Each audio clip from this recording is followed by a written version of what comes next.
Bab 11. Minke bangun di pemondokannya. Sedang sakit dan dikompres juga bawang merah oleh ibu pemondokannya, Mevrouw Telinga.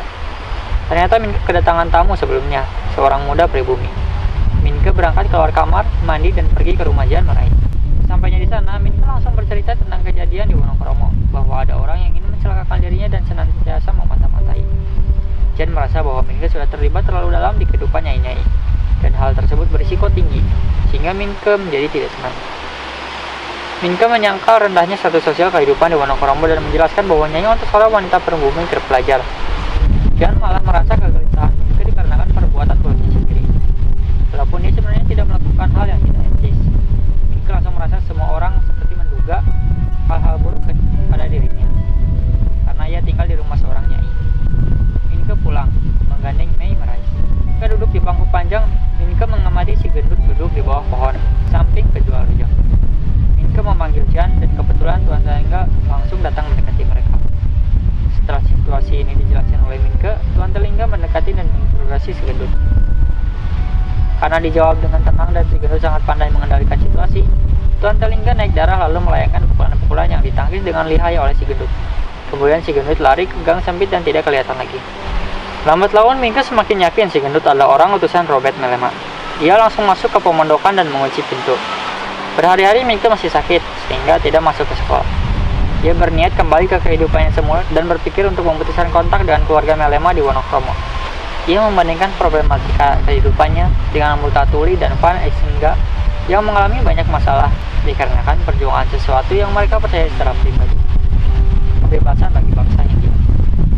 Sedangkan Minke pusingnya ya karena seorang wanita. Minke menerima surat dari Miriam Delacruz yang berisi salam dari Tuan Herbert, menanyakan kabar dan perkembangan Minke, seorang Jawa yang dianggap lain dari sukunya yang dianggap pemula dan pembaru. Menurut Miriam, bangsa Jawa perlu seorang pencetus dan pemimpin, dan setiap bangsa memiliki hak dan kewajiban untuk berbuat sesuatu demi bangsanya sendiri.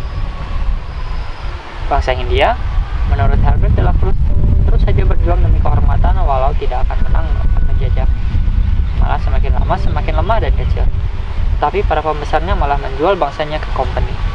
Ilmu pengetahuan adalah kunci dari nasib umat manusia. Selain itu, diharapkan bahwa orang Eropa bisa duduk berdampingan dan sederajat dengan orang pribumi, dan bersama memajukan bangsa sebagai sahabat. Herbert juga kagum akan rasa bangga Minke sebagai seorang Jawa yang terpelajar di lingkungan Eropa. Jadi tidak merasa rendah dibandingkan seorang Eropa. Minke juga diharapkan menjadi seorang gong untuk bangsanya, dalam artian menjadi seorang pemimpin dan pelaku keputusan-keputusan besar untuk bangsanya. Karena nampaknya pada masa ini kedatangan seorang Mesias atau penyelamat seharusnya selalu diharapkan oleh bangsa pribumi. Pada akhirnya, harapan Miriam untuk Minke adalah semoga ia bisa menjadi penyelamat untuk bangsanya, yang terus-menerus merindukan, tidak mencari dan tidak melahirkan. Minke langsung terharu membaca surat ini, tapi tidak lama kemudian ada Darsam tiba-tiba. Ia lapor bahwa Analis sakit keras dan Minke harus segera kembali ke Wonokromo atas permintaan Nyai karena perkataan Dr. Martinet. Tanpa kehadiran Minke, Analis tak punya harapan sembuh. Setelah itu, dia pun berangkat bersama Darsam ke Wonokromo. Bab 12. Sampai di Wonokromo, Minke disambut oleh Nyai Ontosoro yang langsung menyuruhnya ke loteng untuk menjenguk Analis. Tergeletak dengan lemah di ranjang. Nyai berharap Minke bisa menyembuhkan Analis, yang sekarang merindukan keberadaan Minke. Minke mencoba membangunkan Analis kembali. Dibisikkan namanya dan senantiasa diajak bicara tetapi belum bisa merespon secara signifikan. Setelah sekian lama dan Analis belum sepenuhnya sadar, Dr. Martinet datang diantar oleh Nyai. Sang dokter langsung bertanya apakah Minke suka dengan Analis dan apakah ia hendak mempermainkan perempuan ini. Karena Analis hanya memerlukan Minke menurut Dr. Martinet. Dr. Martinet kemudian berkata bahwa Analis lemas karena dibius. Alasannya, Minke tidak kunjung datang. Bius pun apabila terlalu banyak bisa merusak jantung dan Analis. Menurut Martinet, siap menanggung konsekuensi tersebut. Setelah itu, sang dokter bertanya tentang hal lain, seperti kabar sekolahnya dan nama keluarganya. Minke berkata ia tak punya nama keluarga, dan Minke langsung dituduh sang dokter menyembunyikan sesuatu. Dr. Martinet kembali menjelaskan bahwa Analis perlu seseorang yang menyayanginya dengan tulus dan dia menggantungkan seluruh harapannya kepada Minke. Analis merasa khawatir terhadap ibunya, takut bahwa suatu hari ibunya memutuskan diri darinya. Kata Analis kurang yakin terhadap ibunya, makanya dokter bertanya apakah Minke berniat untuk melapornya. Pada saat itu, tanpa berkata apa-apa, Minke berjabat tangan dengan Dr. Martinet tanda setuju. Hati analis terlalu halus harus selalu dilindungi. Sejak usia dini sudah harus dilanda berbagai persoalan yang disebabkan oleh keadaan sekelilingnya. Bagi analis, kekayaan bukan apa-apa. Dia perlu seseorang yang bisa menunjangnya. Sekarang, Minke lah yang harus menjadi dokter yang menyembuhkan analis. Dr. Martinet juga mengatakan bahwa Nyai Ontosoro, di balik tutur kata yang bersubstansi dan sopan, juga memiliki hati pendendam. Dan ia juga punya suatu kegagalan mencolok dalam suatu hal tertentu. Setelah mengatakan semua hal itu, Dr. Martinet berterima kasih atas komitmen Minke dan meninggalkan kamar. Akhirnya analis sadar dan langsung diberikan segelas susu oleh Minke. Pelan-pelan analis sadar sebagaimana sedia kata. Narasi berlanjut ke Minke mengagumi kecantikan analis sampai akhirnya ia memanggil Minke. Akhirnya, Minke menggendong analis dan dibawa ke jendela loteng. Analis memang selalu ingin di dekat Minke dan menunggu kedatangannya. Bab 13, bab ini dimulai dengan Minke kembali ke sekolahnya setelah sekian lama. Banyak hal yang telah berubah, seperti Surhoff yang menjauhi dan menghindari Minke. Minke pun beberapa kali dipanggil Tuan Direktur karena ia diduga telah kawin. Rumor tersebut disebarkan oleh Surhoff. Minke merasa semua berubah. Kini kelilingku di sekolah bukan lagi kecerahan. Sebaliknya, kesunyian yang memanggil-manggil renungan. Ini disebabkan oleh rumor yang disebarkan Surhoff soal Minke tinggal bersama Nyai. Tetapi guru andalan Minke, Magda Peters, tidak berubah. Tetap percaya Minke. Minke juga ingat akan apa kata-kata pertama Magda Peters.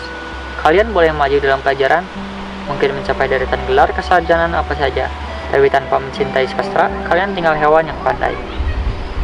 Magda Peters berkata demikian soalnya waktu perkenalan kelasnya ditanya siapa yang tidak suka sastra. Semua angkat tangan. Magda Peters ini suka mengadakan diskusi sekolah pada Sabtu sore. Pada saat itu Minke bertanya soal teori asosiasi Dr. Snow Bertrand yang Minke dapat dari dia. Gurunya atau berdonya juga tidak ada yang tahu. Nah, pada saat itu Surhoff beraksi.